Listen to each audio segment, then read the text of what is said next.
Hello दोस्तों, नमस्ते। कैसे आप लोग? सुबह का मौसम है, सबको गुड मॉर्निंग।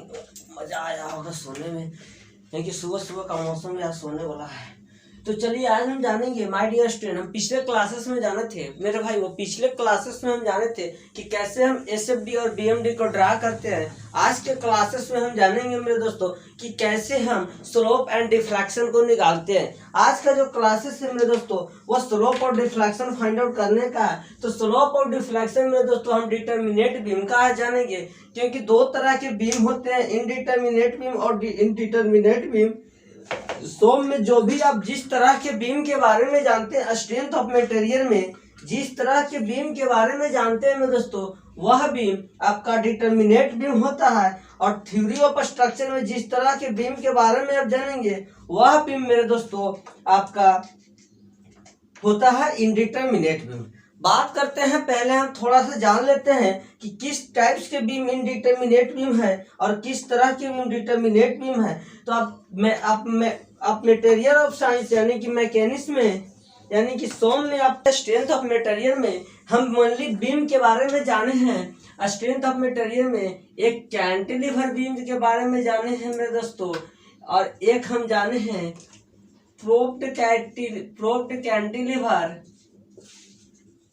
और एक जाने हैं सिंपली सपोर्टेड बीम, और जाने हैं मेरे दोस्तों, यानी कि हम इतना तरह के एक ओवरहैंगिंग बीम के बारे में जाने हैं। तो ये सभी के सभी बीम मेरे दोस्तों आपका डिटर्मिनेट बीम है, और इसी बीम का हम स्लोप और डिफ्लेक्शन निकालना जानेंगे मेरे दोस्तों।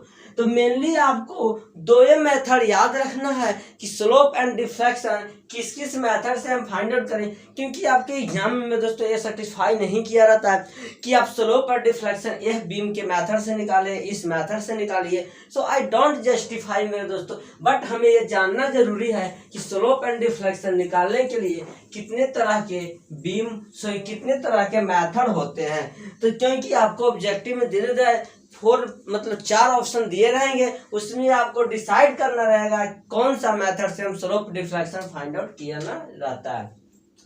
तो स्लोप एंड डिफ्लेक्शन निकालने के लिए मेरे दोस्तों मेथड का अगर हम नाम जाने मेरे भाई, तो मेथड का जो नाम है वह इस कदर है मेरे दोस्तों। पहला मेथड है double integration method, double integration method. पहला जो मेथड है मेरे दोस्तों डबल इंटीग्रेशन मेथड, और दूसरा जो मेथड है मेरे दोस्तों area movement method, area movement method. और अगला जो है मेरे दोस्तों एरिया मूवमेंट मेथड। अगला मेरे दोस्तों अगर बात करें हम, तो अगला जो मेथड है वह स्ट्रेन एनर्जी मेथड है मेरे दोस्तों, स्ट्रेन एनर्जी मेथड। अगला जो मेथड है स्ट्रेन एनर्जी मेथड। बात करें अगला मेथड, तो अगला मेथड मेरे दोस्तों मैकॉलिस मेथड है मेरे दोस्तों। और अगला जो मेथड है Macaulay's method, double integration method, strain energy method. और बात करें तो एरिया मूवमेंट मेथड। और एक और मेथड है मेरे दोस्तों जो आपको बोले तो इमेजिनरी बीम मेथड के नाम से जाना जाता है मेरे दोस्तों, conjugative beam method, conjugative beam. और इसको एक और नाम से जाना जाता है मेरे दोस्तों इमेजिनरी बीम मेथड। इसको मेरे दोस्तों यानी आपको मेथड के नाम जानना बहुत जरूरी है मेरे दोस्तों, क्योंकि आपको एग्जाम में यह 4 ऑप्शन दिए रहते हैं, उसमें आपको सेटिस्फाई करना रहेगा, जिसमें आपका इनमें से एक ऑप्शन या सभी के सभी ऑप्शन भी रह सकते हैं। मेरे कहने का मतलब है मेरे दोस्तों कि हम मेनली दो मेथड के बारे में जानेंगे, क्योंकि दो मेथड से अगर निकाला जाए स्लोप और डिफ्लेक्शन तो बहुत ही आसानी से निकलता है, जो कि आपको एग्जाम में 30 सेकेंड का टाइम से रहते हैं, 36 सेकेंड का टाइम रहता है एक क्वेश्चन एक प्रॉब्लम पे मेरे दोस्तों। तो बात करते हैं कि उसके अनुसार हम कैसे क्वेश्चन को डील करेंगे, क्योंकि देखिए आता सबको है, आप भी पढ़ रहे हैं, वो भी पढ़ रहा है। स्टूडेंट अगर एग्जाम में जितना भी बैठा हुआ है सभी के सभी पढ़ के गए हैं, लेकिन वहाँ परफॉर्मेंस जिसका अच्छा दिखता है, दिखने का रीजन है मेरे दोस्तों कि जो अपना टाइम के साथ प्रॉब्लम को सॉल्व किया। आपके साथ, ठीक है। ये सभी मेथड से सभी बीम सोल्व किए जा सकते हैं, सभी बीम को स्लोप डिफ्लेक्शन फाइंड आउट किए जा सकते हैं। लेकिन मेरे दोस्तों मेथड में बहुत टाइम लग जाएगा, डबल इंटीग्रेशन मेथड, ये सब में बहुत ज़्यादा टाइम लग जाएगा। तो क्या आप चाहते हैं कि प्रॉब्लम का टाइम आपका ड्यूरेशन 36 सेकेंड है या 30 सेकेंड है, तो आप उसको 2 मिनट 3 मिनट लेके जाए, आपसे पता चलेगा कि आपका 50-60 प्रॉब्लम सोल्व हुआ, और एक स्टूडेंट प्रॉब्लम को 80-90-70 सोल्व कर रहा, तो उसके रिजल्ट हो जाएंगे, आपके रिजल्ट नहीं होंगे। रीजन यही है। पढ़ना, देखिए पढ़ता सबको ही मेरे भाई, लेकिन स्मार्ट स्टूडेंट वही होता है जो टाइम के साथ, ड्यूरेशन के साथ चलता है, यानी टाइम के साथ चलता है, वो मंजिल को पाता है। सो मेरे दोस्तों हम जानेंगे, देखिए आपके जितने भी तरह के कैंटिलीवर बीम है, समझने की कोशिश कीजिएगा। अभी जितना बताया जा रहा है उतना समझने की कोशिश कीजिएगा, क्योंकि आगे हम डिस्कस करेंगे क्या होता है क्या नहीं होता है। सिर्फ समझिए कि जितने तरह के कैंटिलीवर बीम है उसको एरिया मूवमेंट मेथड से सॉल्व करेंगे। समझने की कोशिश कीजिएगा, जितने तरह के कैंटिलीवर बीम है मेरे दोस्तों उसको हम एरिया मूवमेंट मेथड से सॉल्व करेंगे, और जितने तरह के हमको सिंपली सपोर्टेड बीम है उसको कंसेक्यूटिव बीम मेथड या इमेजिनरी बीम मेथड के नाम से जानेंगे। समझने की कोशिश कीजिएगा, सिचुएशन कुछ और चल रहा है, कहानी कुछ और चल रही है। यानी अगर मेरे दोस्तों आपको कैंटिलीवर बीम दिख जाए तो कैंटिलीवर बीम का, देखिए सबसे पहले तो हम डायरेक्ट फॉर्मूला याद करने की कोशिश करेंगे। कैंटिलीवर बीम पर लोड लग रहा है, मूवमेंट लग रहा है, जो भी सिचुएशन उसके अनुसार, अगर सिंपल सा है तो उसका स्लोप डिफ्लेक्शन क्या होगा। अगर फॉर्मूला नहीं याद है तो हम सॉल्व करने की कोशिश करेंगे मेरे दोस्तों, क्योंकि देखिए एरिया मूवमेंट मेथड वैसे बीम के लिए ज्यादा सुटेबल है, ज्यादा इजीली आंसर देने का काम करता है मेरे दोस्तों कैंटिलीवर बीम के लिए। अब बात अगर हम करें मेरे दोस्तों तो सिंपली सपोर्टेड बीम आपको कंसेक्यूटिव बीम मेथड, जिसको इमेजिनरी बीम मेथड के नाम से जानते हैं, इस तरह के प्रॉब्लम को सॉल्व करने को मिलेगा। सो आप ये मेथड को नोट कर लीजिए। हम अब जानने की कोशिश करते हैं एरिया मूवमेंट मेथड में हम क्या करते हैं और कंसेक्यूटिव बीम मेथड में क्या करते हैं।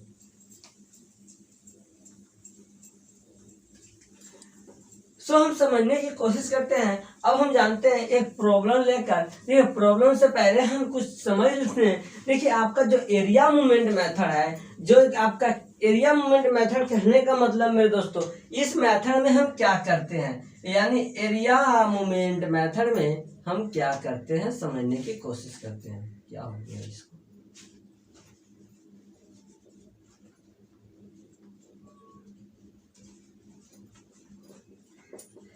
देखिए इस मेथड में मेरे भाई सबसे पहले जो आपका बीम दिया हुआ है उस बीम का बीएमडी बनाते हैं। समझने की कोशिश कीजिएगा। हम जानते हैं एरिया मूवमेंट मेथड हम कैंटिलीवर बीम के लिए ही सुटेबल करेंगे, प्रीफर करेंगे कैंटिलीवर। यानी मेरे दोस्तों सबसे पहले चेक करेंगे कौन सा बीम है, तो कैंटिलीवर बीम है। उसके बाद हम दिए गए बीम का जो भी लोडिंग कंडीशन है, मूवमेंट है, पॉइंट लोड है, जैसा भी यूडीएल किसी तरह के लोडिंग कंडीशन है, उसका सबसे पहले हम बीएमडी ड्रा कर लेंगे। समझने की कोशिश कीजिएगा। सबसे पहले उसका हम बीएमडी ड्रा कर लेंगे। बीएमडी मीन्स मेरे दोस्तों बेंडिंग मूवमेंट डायग्राम ड्रा कर लेंगे। BMD means bending movement diagram हम ड्रा कर लेंगे सबसे पहले। उसके बाद मेरे दोस्तों जो भी आपका मूवमेंट आएगा उसको EI से डिवाइड कर देंगे। समझने की कोशिश कीजिए। जो भी आपका मूवमेंट आया मेरे दोस्तों उस मूवमेंट को देखिए, जो भी आपका बीएमडी आया, बीएमडी तो आ गया, ठीक है। उसके बाद मेरे दोस्तों बीएमडी आ गया, अब नाम है एरिया मूवमेंट मेथड, तो आप अपने बीएमडी का एरिया ले और एरिया को EI से डिवाइड कर दे मेरे दोस्तों, तो आपको स्लोप देने का काम करता है। थीटा स्लोप से डिनोट किया जाता है। समझने की कोशिश कीजिएगा, सिचुएशन कुछ और चल रहा है। यानी जो भी आप का बीम था कैंटिलीवर बीम, उसका बीएमडी ड्रा करें मेरे भाई, और बीएमडी ड्रा करने के बाद उस बीएमडी का एरिया ले और एरिया को EI से डिवाइड कर दे, तो आपको स्लोप देने का काम करता है। और अगर मेरे दोस्तों अगर हम इसी स्लोप को अगर हम x बार यानी बीएमडी के CG से मल्टीप्लाई कर दे मेरे दोस्तों, तो डिफ्लेक्शन देने का काम करता है। इजी है बहुत ही, सिर्फ समझना है आपको। एक दो एग्जांपल से आपको अच्छा से समझ आएगा। अभी कॉन्सेप्ट को समझने की कोशिश कीजिए, कहानी कुछ और चल रही है। यानी अगर हम आपका जो स्लोप आया मेरे दोस्तों, उस स्लोप को BMD के CG से मल्टीप्लाई कर दे, x बार से मल्टीप्लाई कर दे मेरे भाई, तो वह आता है आपका डिफ्लेक्शन। अब CG क्या है ये तो आपको पता ही होगा, क्वेश्चन के अनुसार चलेंगे। अब हम चलते हैं एक एग्जाम, और पहले मेथड को समझ लेते हैं। उसी तरह से मेरे दोस्तों अगला जो मेथड है कंजुगेटिव बीम मेथड, इस मेथड में क्या करते हैं, तो हमें पता है कि यह मेथड हम वैसे सिचुएशन में प्रीफर करेंगे जब सिचुएशन मेरा सिंपली सपोर्ट का हो। सबसे पहले तो ये देखना है मेरे दोस्तों कि यह सिचुएशन किस चीज का है, तो यह सिचुएशन सिंपली सपोर्टेड बीम का है कि नहीं। उसके बाद जो भी आपका एक्चुअल बीम है उसको हम कंजुगेटिव बीम में प्रीफर करेंगे। समझने की कोशिश कीजिए, जो भी आपका मेरे दोस्तों एक्चुअल बीम है कंजुगेटिव बीम में ट्रांसफर करेंगे। अब हम समझने की कोशिश करते हैं कि एक्चुअल बीम और कंजुगेटिव बीम में यानी इमेजिनरी बीम में क्या अंतर है। समझने की कोशिश करते हैं मेरे दोस्तों कि एक्चुअल बीम और कंजुगेटिव बीम में क्या अंतर है। मेरे भाई देखिए मेरे भाई, अगर आपका एक्चुअल बीम का इस तरह से है, मतलब एक्चुअल बीम मेरे दोस्तों इस तरह से है, तो हम क्या करने की कोशिश करते हैं।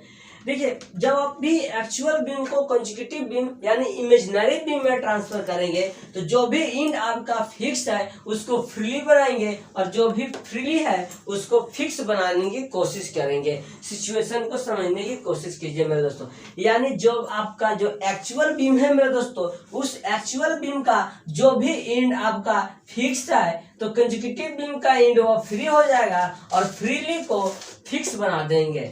लेकिन मेरे दोस्तों सिंपली सपोर्टेड बीम के केस में इमेजिनरी बीम और कंजुगेटिव बीम सेम ही सिचुएशंस में रहते हैं। यानी आप बोल सकते हैं कि जो भी आपका एक्चुअल बीम है वह कंजुगेटिव बीम में चेंज नहीं होता है लेकिन सेम सपोर्ट के साथ। यानी अगर यह मेरे दोस्तों आपका हिंग है तो यहाँ पर भी हिंग आएगा, रोलर है तो रोलर आएगा।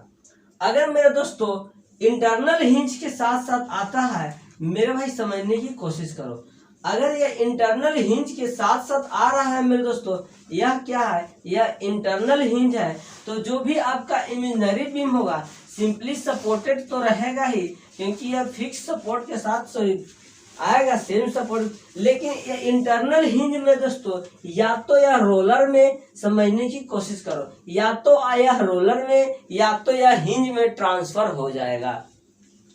यानी अगर आपका एक्चुअल बीम का एंड में दोस्तों फिक्स है तो आपका कंजुगेटिव बीम फ्रीली हो जाएगा और फ्रीली को फिक्स करेंगे, रोलर को हिंज में नहीं ट्रांसफर करेंगे जस्ट के तस, और इधर इंटरनल हिंज को रोलर या हिंज में ट्रांसफर करेंगे। यही आपका एक्चुअल बीम है और उसको कंजुगेटिव बीम बनाया जाता है। ठीक, समझ में आया होगा। अब उसके बाद मेरे दोस्तों यह जो कंजुगेटिव बीम आपको आया है मेरे दोस्तों, यह कंजुगेटिव बीम आपका M/EI डायग्राम हो जाएगा। मतलब कि जो भी आपका मूवमेंट आया है उस मूवमेंट को M/EI से डिवाइड कर दे। ठीक, अब उसके बाद इस कंजुगेटिव बीम मेथड का सपोर्ट रिएक्शन निकालिए, समझने की कोशिश कीजिए। इस कंजुगेटिव बीम का सपोर्ट रिएक्शन निकालिए और उसके बाद उसका BMD निकालिए, बेंडिंग मोमेंट निकालिए। समझने की कोशिश कीजिएगा हम क्या करने की कोशिश कर रहे हैं। कंजुगेटिव बीम मेथड में सबसे पहले सिंपली सपोर्टेड को ही प्रीफर करेंगे, सिर्फ ये सब याद करने के लिए आपको दिया गया ताकि ऑब्जेक्टिव में पूछ भी सकता है। उसके बाद उसको हम कंजुगेटिव बीम बनाएंगे। कंजुगेटिव बीम बनाना हम जानते हैं कि सिंपली सपोर्टेड को हम प्रीफर करेंगे, तो सिंपली सपोर्टेड बीम में जो आपका एक्चुअल बीम है वही आपका कंजुगेटिव बीम हो जाता है। उसके बाद उसको MES डिवाइड कर देंगे। उसके बाद उसके बाद मेरे दोस्तों जो भी आपका BMD बनेगा, समझने की कोशिश कीजिएगा, जो भी आपका BMD बनेगा उस BMD का सपोर्ट रिएक्शन निकालेंगे, और सपोर्ट रिएक्शन जो निकालेगा मेरे दोस्तों, यह जो support reaction conjugative beam method, conjugative beam का सपोर्ट रिएक्शन आएगा वह आपका एक्चुअल बीम का शियर फोर्स हो जाएगा, और जो आपका बेंडिंग मूवमेंट आएगा यानी कि बेंडिंग मेरे मूवमेंट जो आएगा कंजुगेटिव बीम यानी कि जो भी BMD बनाए हैं उसका जो मूवमेंट आएगा वह मेरे दोस्तों इस बीम का बेंडिंग मूवमेंट देने का काम करेगा, स्लोप देने का काम करेगा ये और डिफ्लेक्शन देने का काम करेगा ये। समझने की कोशिश कीजिएगा हम कहना क्या चाह रहे हैं। जो भी आप कंजुगेट आप जो भी आपका बीम था उस बीम को कंजुगेटिव बीम बनाए, उसके बाद उसको बीएमडी ड्रा करें, बीएमडी को ईआई से डिवाइड कीजिए और वह बीएमडी का जो आप सपोर्ट रिएक्शन यानी शियर फोर्स जो निकालिएगा मेरे दोस्तों एक्चुअल बीम का स्लोप देगा और जो भी आपका बीएमडी डायग्राम का बेंडिंग मोमेंट निकालिएगा मेरे दोस्तों वह एक्चुअल बीम का डिफ्लेक्शन देने का काम करेगा। सो आप थोड़ा नोट भी कर लें क्योंकि अच्छा कितने बालकों ऐसे हैं जो कॉपी कलम लेकर साथ साथ बैठते हैं कि ऐसा नहीं ना कान में रुआ हुआ डाल के आराम से खाली बोर्ड पे देखते रहते हैं।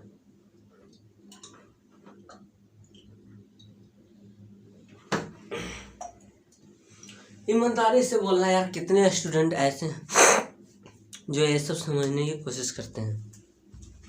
तो आज मेरे दोस्तों हम सबसे पहले जानने की कोशिश करते हैं एरिया मूवमेंट मेथड से कैसे हम स्लोप एंड डिफ्लेक्शन को फाइंड आउट करेंगे। देखिए यह तब संभव है 30 सेकंड में जब आपको किसी तरह का बीम दे, उस पर लोडिंग कंडीशन दे, अगर सिंपल है तो उसका एकदम डायरेक्ट आपको याद होना चाहिए बेंडिंग मूवमेंट, शियर फोर्स। ये अगर याद है जिन बालकों को वह मेरे दोस्तों इजीली प्रॉब्लम को सोल्व कर पाएंगे क्योंकि बीएमडी शियर फोर्स निकालने में टाइम तो लगेगा नहीं। सपोज आपके सामने एक तरह के कैंटिलीवर बीम है, ए और बी कैंटिलीवर बीम है। इस बीम पे मेरे दोस्तों 10 किलो न्यूटन का लोड लग रहा है, लेंथ 2 मीटर, टोटल लेंथ की अगर बात करें तो 5 मीटर। समझने की कोशिश करना सिचुएशन क्या चल रहा है। यानी यह बीम हमको दिख गया है कैंटिलीवर बीम यानी हम एरिया मूवमेंट मेथड प्रेफर कर देंगे।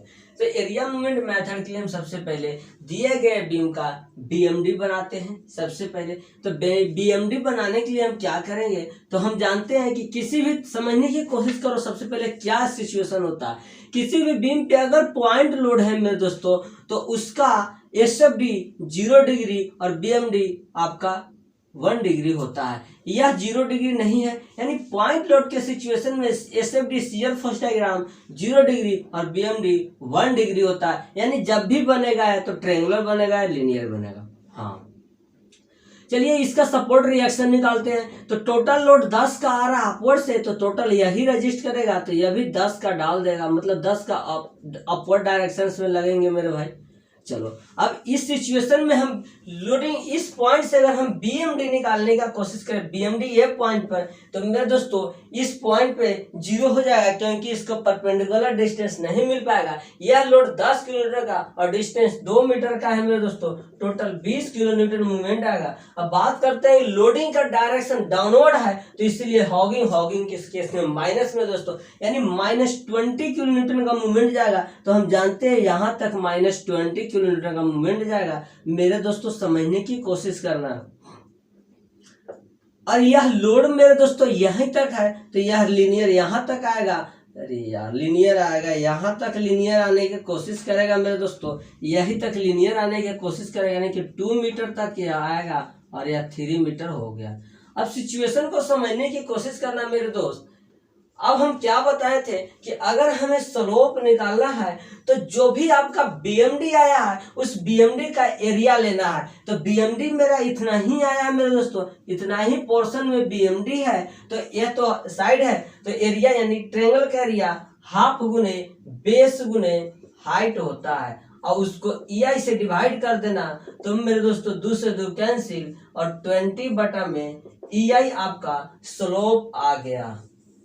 हम सिचुएशन क्या बताए थे समझने की कोशिश करना। यह लेंथ में दोस्तों हम इस ट्रायंगल का ही हमको एरिया लेना है तो ट्रायंगल का एरिया हाफ बेस हाइट होता है, हाफ बेस आपका 2 है और हाइट में दोस्तों यह 20 का था तो इस तरह से आपका स्लोप निकल गया।